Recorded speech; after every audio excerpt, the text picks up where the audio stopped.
Hello guys, welcome to you. In this video, we are going to see how to turn off caps lock notification in Windows 11 PC or laptop.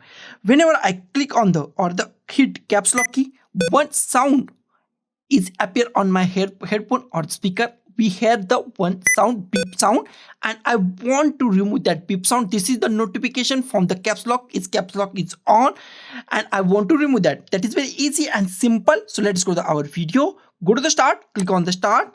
Here type settings and click on the settings. In settings we find many options. Here go to the accessibility. Click on the accessibility. In accessibility, scroll down and find keyboard. Here you find keyboard. Click on the keyboard.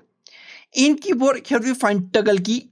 Play a sound when you press caps lock, num lock or scroll lock. It is on, off it, close it and once again press caps lock and there is no sound notification from the Windows 11 PC or laptop. So guys, this is the simplest way to fix this simplest problem. So guys, thank you for watching this video. Don't forget to like, share, comment on this video and don't forget to subscribe the channel.